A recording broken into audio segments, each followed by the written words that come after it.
My name is Margaret Elaine Dunford. I am 43 years old, and on the evening of September the 14th, I was sitting in room 312 of the Atlanta Marriott Marquis when my phone buzzed on the nightstand beside a cold cup of coffee and a manila folder that had taken me the better part of 18 months to fill. The text was from a number I did not recognize. It said, "Just thought you should know. Your husband is checked in at the Marriott, room 209. He's not alone." I read it once. I read it again. I set the phone face down on the table, very gently, the way you set down something fragile that you do not want to break. I looked across the table at my attorney, Sandra Okafor, who was at that moment using a yellow legal pad to organize the last 40 pages of a marital asset disclosure into numbered sections. She looked up. She must have read something in my expression because she set her pen down and said, "What is it?" I said, "He's here." She blinked once. She said, "In this hotel." It was not a question. I said, "1 floor below us." Sandra Okafor had been practicing family law in the state of Georgia for 22 years. She had seen things, I imagine, that would make most people flinch without moving a muscle. She looked at me for a moment, then she looked at the stack of documents between us, then she looked back at me. She said, "Well, that is what I would call efficient." I did not laugh. I did not cry. I picked up my phone and typed one reply to that unknown number. It said, "I know. I'm already here." I sent it. I put the phone back down. I poured myself a glass of water from the carafe on the side table. Sandra went back to her yellow pad. Outside the window, the Atlanta skyline was going dark in the particular slow way it does in September, the light turning amber and then copper and then gone. What the person who sent that text did not know, what my husband, Thomas Dunford, did not know, what no one in the entire state of Georgia seemed to have considered, was that I had chosen that hotel, and that date, and that room number deliberately, as part of a plan I had been executing quietly and without interruption for a year and a half. The coincidence was not a coincidence. The room was not a surprise. The only surprise, the only element I had not arranged, was Thomas himself. And even that, by the time the phone buzzed, felt less like a surprise and more like punctuation. This is that story. My name before Thomas was Margaret Elaine Hartley. I grew up in Charlottesville, Virginia, the second of 3 daughters born to a high school chemistry teacher and a woman who managed the accounts for a small insurance firm from a desk in our spare bedroom. My mother kept the books for that firm for 19 years. She was never given a raise above 3% annually, never offered a partnership stake, and was thanked at her retirement with a gift card to a garden center and a sheet cake that said, "Best wishes, Elaine," with her name misspelled. I remember the way she smiled when they handed it to her. I remember thinking even then, at the age of 20, that the smile was a performance, and that underneath it was something much more complicated. Something that had been accumulating for 19 years without anywhere to go. I filed that image away without knowing why. I would understand it later. I graduated from the University of Virginia in 2003 with a degree in accounting and a grade point average of 3.94. I passed the CPA examination on my first attempt, which at the time had a national pass rate of 49%. I was offered a position at a regional firm in Richmond, starting at $54,000 per year. I turned it down. I was 22 years old, and I was in love with Thomas Allen Dunford III, who had a jaw like an old photograph and a laugh that filled whatever room he walked into, and a family name that opened doors in Atlanta the way a master key opens every lock in a building, simultaneously. We had met the previous spring at a mutual friend's wedding in Savannah. He had danced badly and apologized for it charmingly and called me the following Tuesday, which I remember thinking was exactly the right amount of waiting. Not too eager. Not playing games. Just certain. I mistook certainty for solidity. I was 22. I did not yet know the difference. We married in June of 2004 in a ceremony at a chapel in Buckhead that seated 160 guests, most of whom were there for the Dunford side of the ledger. Thomas was 31. He was handsome in the way that men from certain Atlanta families are handsome, broad-shouldered, slow-smiling, comfortable in every room he entered. He ran a commercial real estate development company called Dunford Capital Partners, which his father, Gerald Howard Dunford II, had founded in 1978 from a single office on Peachtree Street. By the time I arrived in Atlanta, Dunford Capital Partners occupied the third and fourth floors of a building in Midtown and employed 14 people and had a project portfolio that, on paper, looked impressive. In practice, the books were a wreck. Contracts were filed in the wrong folders. Receivables were being chased 6 months after their due dates. Tax filings had discrepancies that a first-year auditor would have flagged immediately. I saw all of this within 3 weeks of moving into the house in Buckhead. I did not say anything for the first year. I watched.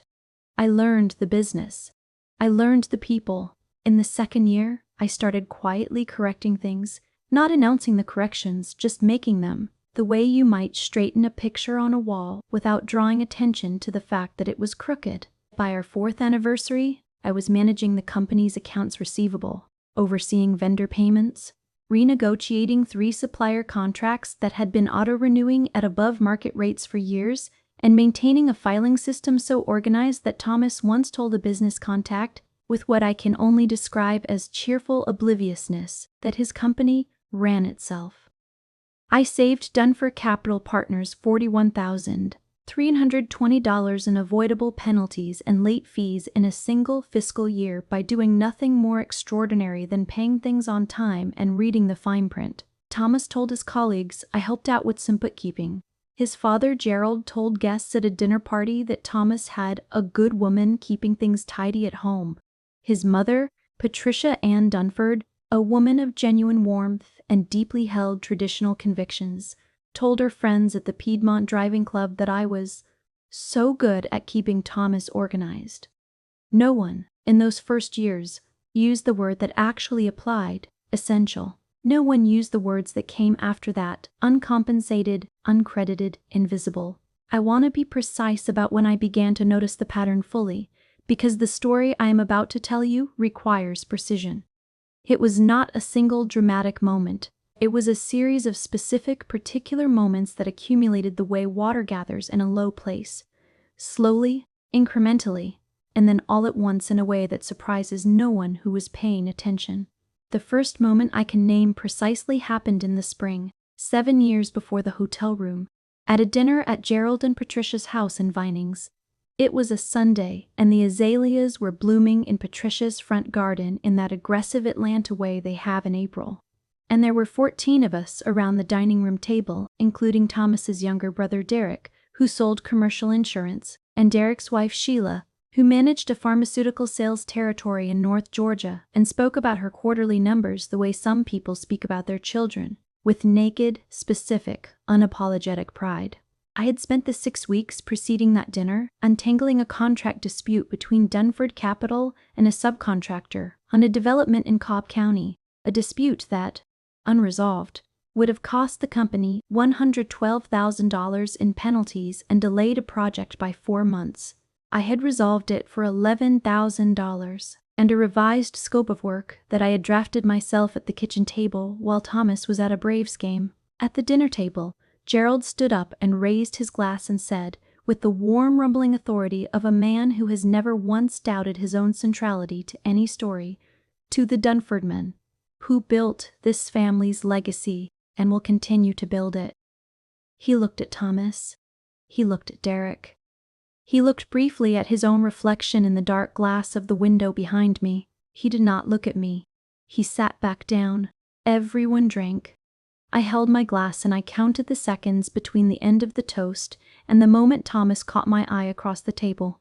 It was 6 seconds. In 6 seconds, he had not raised his glass in my direction or said my name or acknowledged in any form that I existed in that room as anything other than an accessory to his seat. He smiled at me. It was a warm smile. It was the smile of a man who genuinely loves his wife and has also genuinely not thought about her in approximately 3 hours. I smiled back. I drank. I counted.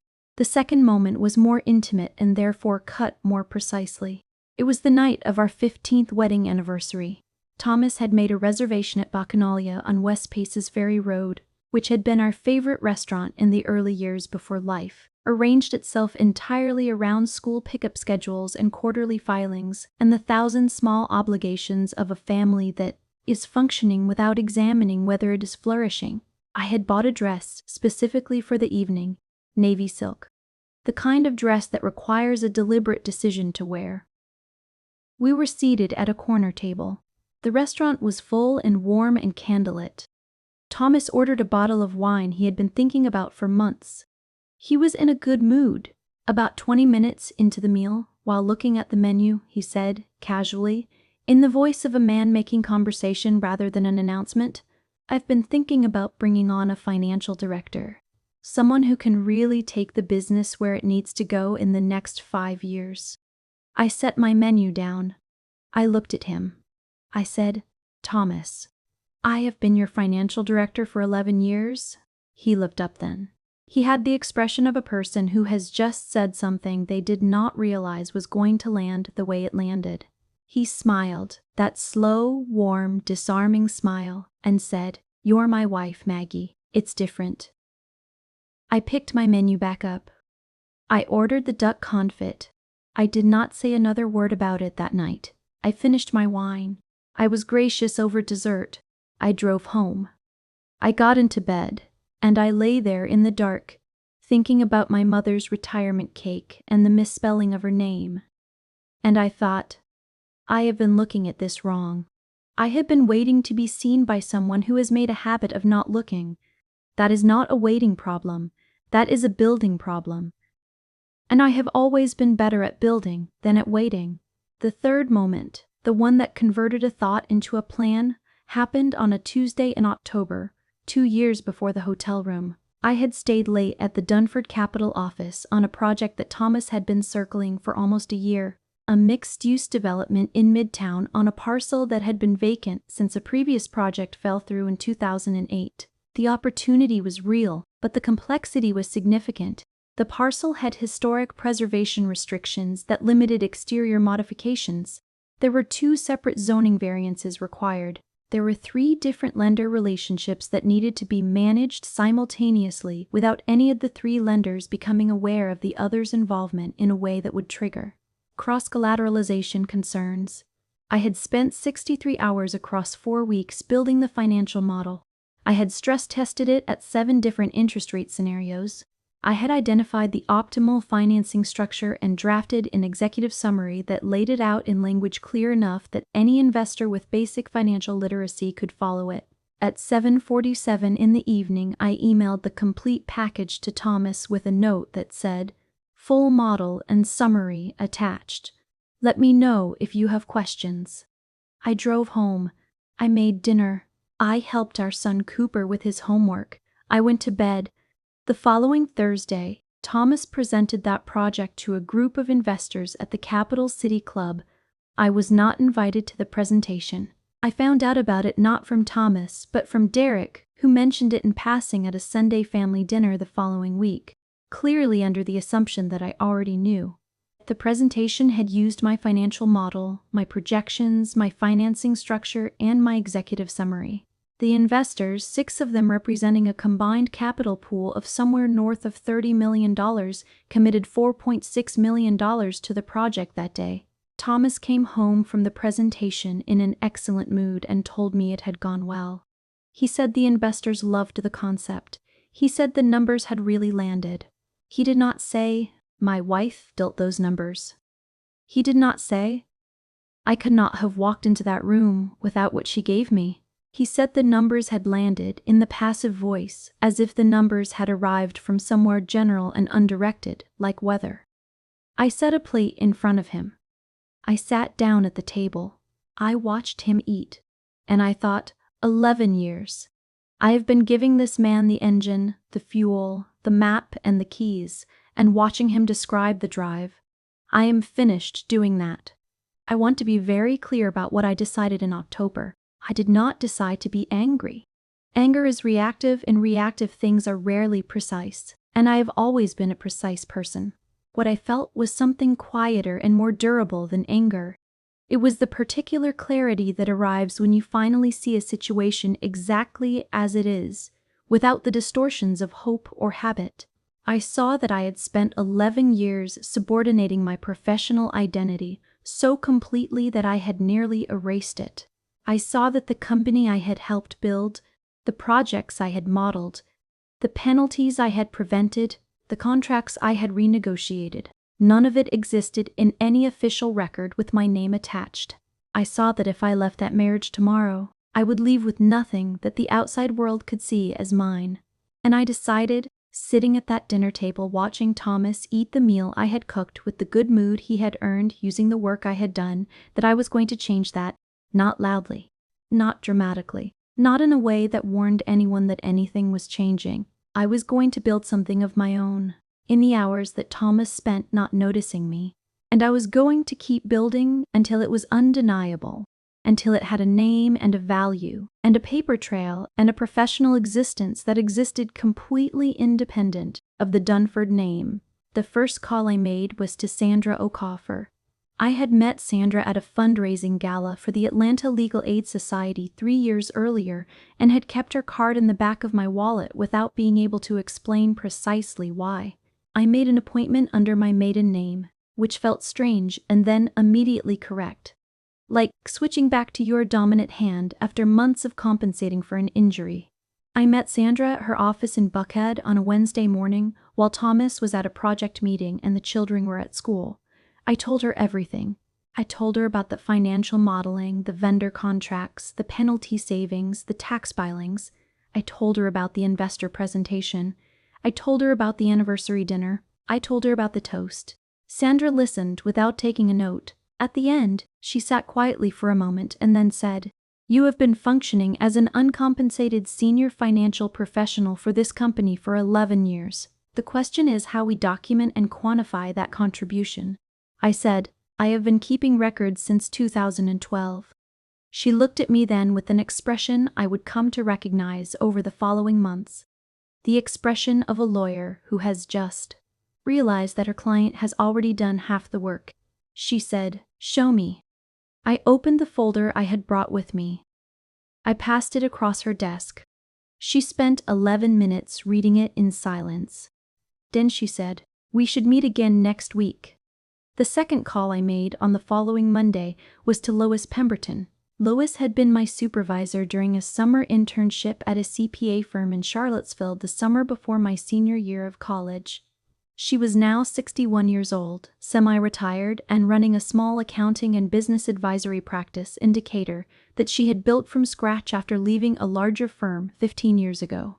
Lois and I had stayed in touch in the loose, intermittent way of people who respect each other across a long distance. A Christmas card, an email every other year, a LinkedIn endorsement she had left on my profile in 2017 that I had almost missed. I called her on a Monday morning and said, "Lois, I need to ask you something." She said, "Ask." I said, "Are you open to a silent partner? Someone with capacity for client development and financial modeling who needs to build something under the radar for a while." There was a pause. Then Lois said, "Margaret Hartley. I have been waiting for this phone call for 15 years. We met the following Thursday at a coffee shop in Decatur. By the end of the hour, we had the broad outlines of an agreement. Within 3 weeks, I was a minority partner in what we would eventually rename Hartley Pemberton Advisory Group. The money I invested came from a personal savings account I had maintained since 2009 in my maiden name, at a bank Thomas had never used and therefore had never noticed. I had been depositing small amounts into it for 7 years, money set aside from household management funds, birthday gifts from my parents, a modest inheritance from my grandmother. Nothing large enough to notice individually. The total, when I counted it the day before I called Lois, was $61,420. I had counted it before. I counted it again. The number was exactly the same. I found this reassuring. I want to tell you what the next 14 months looked like from the outside, because from the outside, absolutely nothing changed. I drove the same 4-year-old Volvo. I wore the same pearl earrings I had worn for a decade. I attended school functions and neighborhood dinners and Dunford family gatherings with the same composed pleasantness that Thomas's family had always interpreted as contentment, and which was, in fact, the natural expression of a woman with a great deal on her mind and excellent manners. I continued to manage Dunford Capital's books because withdrawing my involvement abruptly would have created disruption, and disruption was not part of the plan. Thomas continued not noticing things. He did not notice that I had begun taking phone calls on my lunch hours every Tuesday and Thursday. He did not notice that I had enrolled in a professional certification program in forensic accounting, completing the coursework online in the evenings after the children were in bed.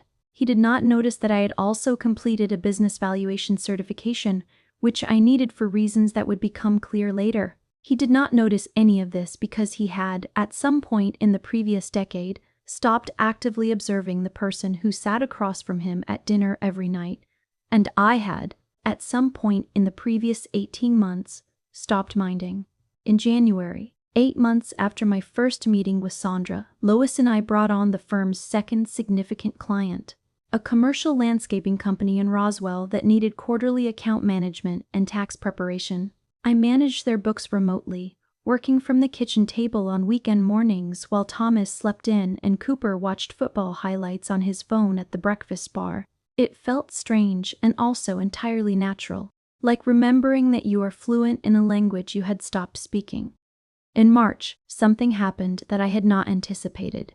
The logistics company that had become Hartley Pemberton's largest client, a mid-size freight management firm based in Norcross whose CFO had resigned in January and who had brought us on for interim financial oversight, made me an offer directly.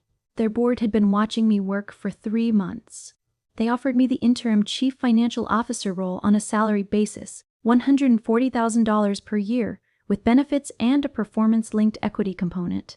The offer came in a letter from the board chair, a man named Richard Hollis, who wrote in the second paragraph, "We have not worked with anyone in 20 years of business who combines technical precision with the kind of institutional calm that your work here has demonstrated. We would like you on our team in a formal capacity." I read that letter 3 times. I sat with it for 4 days. Then I called Sandra and read it to her over the phone. Sandra said, "Take it. But clean up Dunford Capital's books first. Completely. Leave nothing unfinished." She said it the way she said everything, without drama, as an operational instruction. I said, "Already started." I spent the following 6 weeks doing the most thorough job I had ever done on Thomas's company books. I organized every file. I reconciled every account from 2009 forward. I created a complete financial operations manual, 104 pages, that documented every process, every vendor relationship, every recurring obligation, every reporting cycle. I left it in a labeled binder on the shelf in Thomas's office with a note on top that said Financial Operations Reference, updated October. He did not mention it. He may not have opened it. It did not matter. The work was done and the record was clean, and I had discharged completely and professionally every obligation I had taken on. In May, I accepted the CFO role. I told Thomas I had taken on a consulting engagement that would require some regular office hours. He said, "That's great, Maggie. Good for you." He meant it. He was genuinely pleased for me in the abstract, in the way that people are pleased for others when the thing that person is doing does not yet intersect with anything they need to pay attention to. I said thank you. I started the following Monday. In July, Sandra completed the preliminary asset documentation. Dunford Capital Partners had appreciated in value significantly over the course of our marriage. The company's current valuation, based on a professional appraisal, was $8.2 million. My contribution to that valuation, 11 years of uncompensated financial management, calculated conservatively at a market rate for a senior financial manager with CPA credentials in the Atlanta metropolitan area, was assessed by 2 independent forensic accountants at $1,240,000. Sandra presented this figure to me at our meeting on a Thursday morning in the same tone she used to discuss everything, the tone of a person recounting documented fact. I wrote the number on the back of a receipt I had in my bag. I put the receipt in the folder. I did not look at it again for several weeks. I didn't need to. I knew what it said. In September, Sandra told me she was ready to file. We had agreed on the timing in advance. Papers would be served on a Friday morning, giving Thomas the weekend before any formal business day consequences arrived. We would request a structured meeting for the following week. Sandra had reserved a conference room at the Atlanta Marriott Marquis for that meeting. She chose it for its neutrality. It was professional, central, 4 blocks from Dunford Capital's office, and the kind of location where people in difficult situations tend to behave themselves because the environment expects it. She booked Conference Room B for 9 o'clock on a Saturday morning. She reserved room 312 for us the night before, so we could do a final document review in a quiet, controlled environment without anyone interrupting. I agreed to all of it. Room 312, September the 14th, 9 o'clock meeting. I put it in my calendar under the notation S. Okafor Consult. I looked at it every day for 3 weeks. It looked correct every time. The papers were served on Thomas on a Friday morning at 9:17 at the Dunford Capital office by a process server who described himself afterward to Sandra's paralegal as very professional about the whole thing. I was in the parking deck of the logistics company's Norcross office at 9:17. Sitting in my Volvo with the engine running and Sandra on speakerphone. She said, "It's done." I sat there for a moment. I turned off the engine. I sat in the quiet of the parking deck, and I thought about a lot of things in a short space of time. About the toast 7 years ago, and the anniversary dinner, and the Capital City Club presentation. About Cooper's homework on the kitchen table, and Isabel's college essays, and the pearl earrings. About my mother's retirement cake, about the receipt with a number on the back of it in a folder in my bag. Then I started the engine and went inside to work, because the quarterly close was in 8 days, and someone had to look at the inventory reconciliation. What I did not plan for, what no one could have planned for, what Sandra herself, in 22 years of family law practice, described afterward as a level of narrative tidiness that borders on the theatrical, was what Thomas chose to do that same Friday afternoon, following the service of divorce papers. He did not call his lawyer immediately, though he did eventually, at around 4 in the afternoon. He did not go home. He did not call me. He drove to the Atlanta Marriott Marquis. He checked into room 209 under his own name, on his own credit card, with a woman named Diane Coulter, who was 34 years old and who worked in commercial leasing at a firm that had done business with Dunford Capital Partners for approximately 22 months. I learned the specifics in the following days. What I knew on the evening of September the 14th, at 9:43 in the evening, was a text message from an unknown number. I read it. I set the phone down. I looked at Sandra. I sent my reply. And then Sandra called the front desk and confirmed, through a discreet inquiry, that a Thomas Allen Dunford had indeed checked into the hotel that afternoon, 1 floor below us. Sandra relayed this information in the same matter-of-fact tone she used for everything. I poured a glass of water. I looked at the Atlanta skyline, and I thought of all the hotels in this city on this particular Friday night, he chose this one. I have thought about that a great deal since. I don't believe in fate exactly. I am an accountant. I believe in documented fact. But I have come to think that certain outcomes have a kind of gravitational pull, a tendency to arrange themselves in ways that are legible. Thomas had, for 11 years, been orbiting a woman he was not paying attention to, and the final act of that orbit was to arrive, unknowing, at the exact coordinates where she had already positioned herself. There is something clarifying about that, even now. If you are still watching this story, and I hope you are, I want to pause here for a moment and speak to you directly, because I know there are people watching this who recognize something in what I am describing. Not the exact circumstances, but the feeling underneath them, the experience of being essential while being invisible, of doing the work while someone else receives the credit, of sitting at a table where you are not counted. If that is you, I want you to drop a comment below and tell me, what was the moment you decided that enough was enough? Because I think that moment matters. and I think the people who find their way through it deserve to be seen. And if this story is speaking to you, please subscribe to Revenge Chronicles. We put out a new story every single day because we believe the quietest women always have the most important things to say. The meeting took place the following morning in Conference Room B at 9 o'clock. Sandra and I arrived at 8:42. We arranged the documents. We placed water glasses. We sat down on the same side of the table, which is what attorneys do when they want to make clear that this is not a conversation between equals. Thomas arrived at 9:19. He was alone. He was wearing the same dress shirt he had been wearing the night before, the collar open, no tie. I had never seen Thomas Dunford without a tie at a business meeting in 21 years. He looked like a man who had not slept, which he probably had not. He looked at me across the table with an expression I can only describe as the expression of someone who is trying to place a face they know from a different context, familiar but slightly wrong, slightly out of the frame they were expecting. He sat down. He looked at the documents in front of Sandra. He looked at the documents in front of me. He said nothing.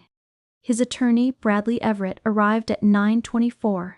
Brad had represented the Dunford family's business interests for 31 years, since Gerald Dunford had brought him on to handle the paperwork for a project in Sandy Springs.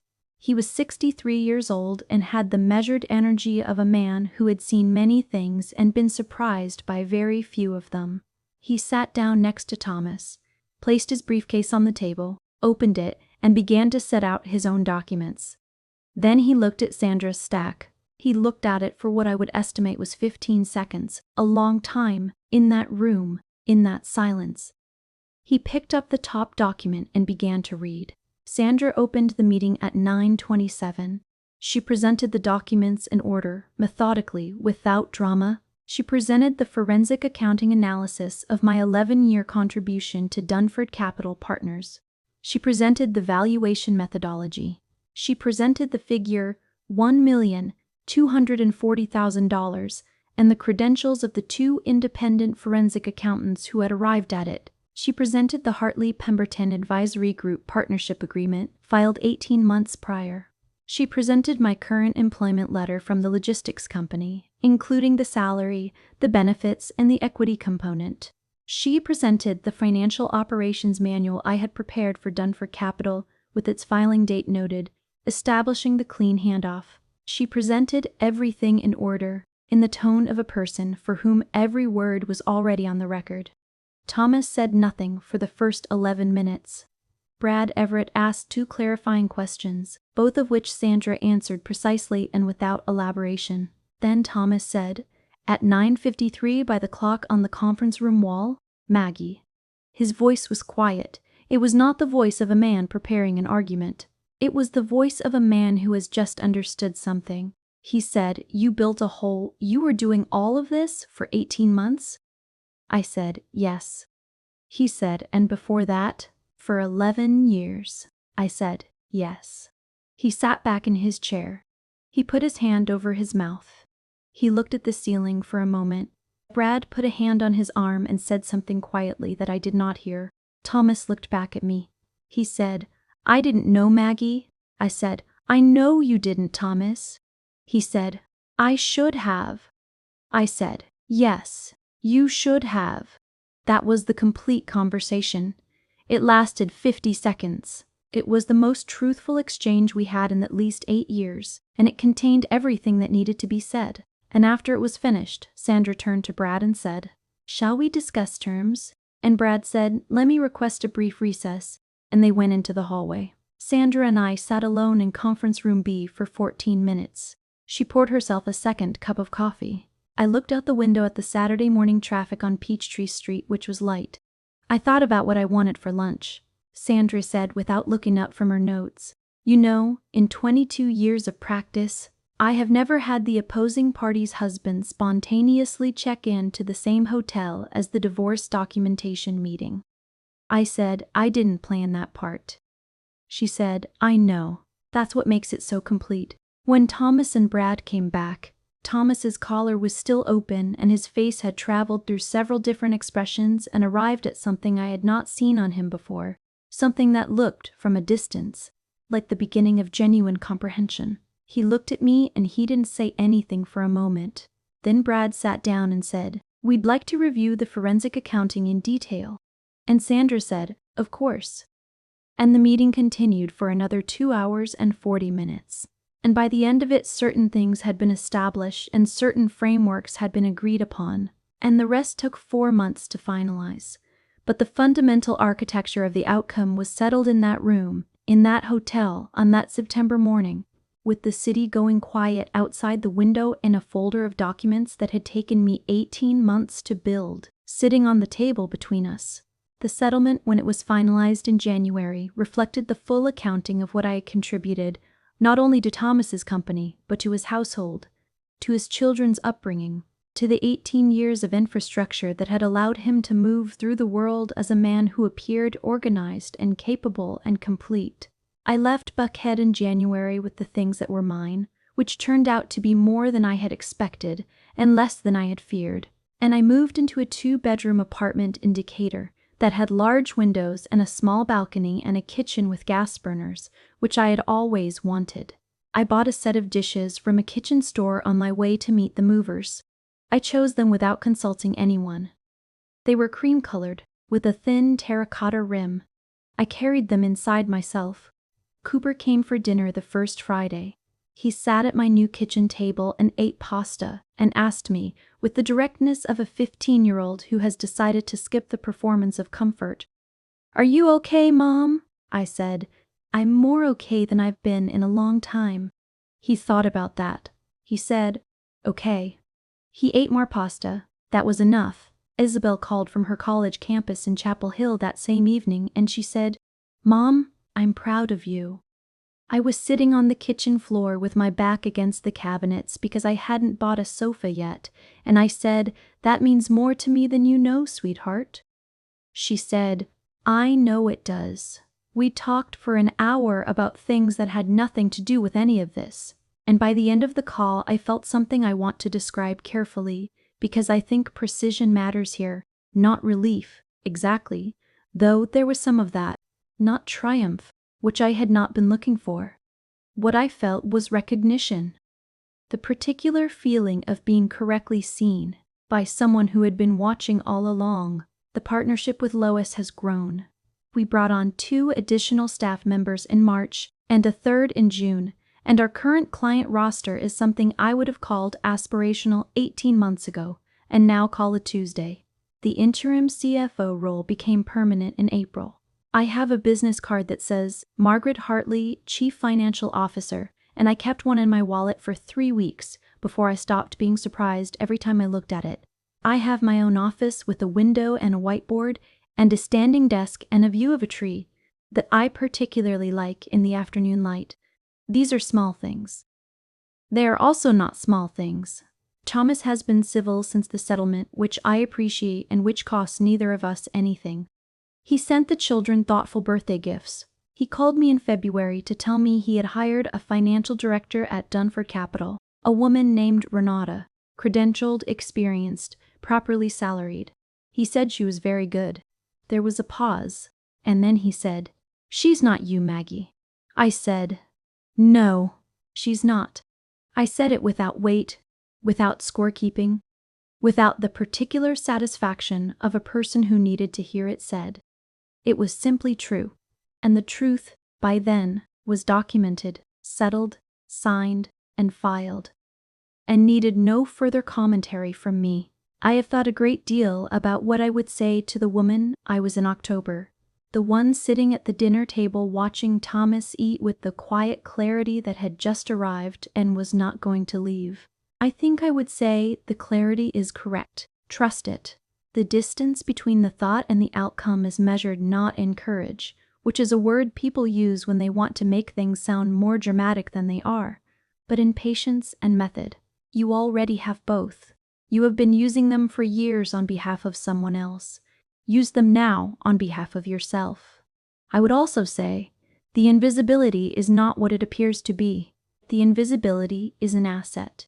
No one survives and builds faster than the woman nobody is watching. I had 18 months of not being watched. And in those 18 months, I built a career and a partnership and a professional identity and a legal case built entirely on documented fact. I did not need anyone to believe me. I had records. I had contracts. I had certifications. I had a forensic accountant. I had Sandra Okafor, who needed nothing from anyone except the truth. And I had given her the truth in a folder on a Wednesday morning, and she had turned it into a document stack that changed the size of a conference room. The people who do not see you are giving you something without knowing it. Every dinner where you are furniture, every meeting where your name is omitted, every toast that looks past you. Each one is purchasing you time. Time to watch, time to learn, time to build the thing they will not be able to take credit for because they will not have known it existed. I do not say this to make the invisibility feel acceptable, because it is not acceptable. It is a diminishment and it has a cost. I say it because the cost, paid in full and then documented and then laid on a conference table in a hotel that your husband chose for entirely different reasons, can be recovered with interest. I have the paperwork to prove it. There is one more thing I want to say, and I want to say it carefully to anyone who is in the quiet phase right now. Anyone building something in the hours that someone else spends not noticing. What you are building is real, even when it feels invisible. The account is accruing. The work has a value whether or not it is recognized. And there will come a day when that value will need to be stated out loud, and you will want to be ready with the number. I was ready with the number, $1,240,000. I had counted it many times, in different ways, across different methodologies, and it was always the same. Numbers are patient like that. They wait. I have one question for you, and I would like you to answer it in the comments, because I read every single one, and because your answer is not nothing. What is the thing you have built, or are building in silence right now, that the people around you have not yet seen? And what does it feel like on the days when you cannot tell anyone, to know it is there? I am Margaret Elaine Hartley. I am 43 years old. And I was already in the room. Thank you for spending this time with me and with Revenge Chronicles today. It genuinely means something that you stayed through every word of this story, and I want you to know that we do not take that lightly. Stories like Margaret's exist because women like her, and like many of you watching right now, have lived through the particular quiet difficulty of being indispensable and invisible at the same time. Every day on this channel, we bring a new one of those stories to life, because we believe that being heard, even by strangers, even through a screen, is not a small thing. If today's episode moved you or gave you something to hold on to, please subscribe so you never miss another one. Leave a comment, share this with someone who needs it, and come back tomorrow. We will be here. We always are.